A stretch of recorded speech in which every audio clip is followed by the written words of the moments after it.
Tarmo Rebane. Tarmo, 1-2 kaotus, lasite endale küllaltki varajased väravad lüüa, võtta see mäng enda silme läbi kokku? Nojah, selles mõttes Pärnu puhul ongi sellise vastasega, kes tegelikult on hea kogemus 2 eelmise aastast meistriliigas ja nad teavad, et mängu tuleb alustada kohe vilest. Et meil esimene poole ikka oli täielik selline nalja tegemine, et mängijad ei võtnud nagu vedu selle mänguga ja andsime mängu kohe algust käest ära. Ja siis poole ajal natukene peapesu ja natukene ka muudatusi ja minu arust teine poolega oli palju varem.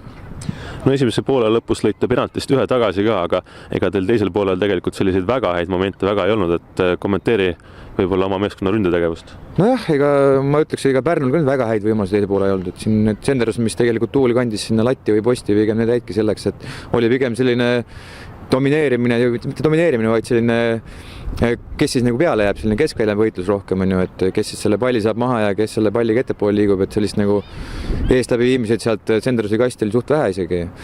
Aga jah, nii see mäng meil läks ja tagantjärgi on alati tark ja hea olla ja aga praegu on nii olukord nagu on. Ma tegelikult teise poolega olen väga rahul.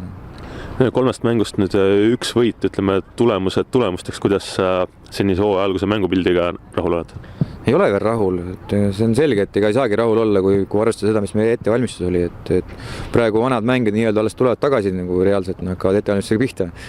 Et siin probleem sellega, ma arvan, et siin 3-4 vooru pärast on nagu mängupilt see nagu olema peaks, ma vähemalt loodan, et on, aga ega ma siis selles mõttes jalgpall on nii, et ette ei tea, aga ma näen, et tegelikult mängijatel on see eelmise mängu tegelikult selline, kuidas ma ütlen, eelmisest mängust on õppust võetud, et tulime parema suhtumisega mängule, aga lihtsalt liiga hilja hakkasime mängima.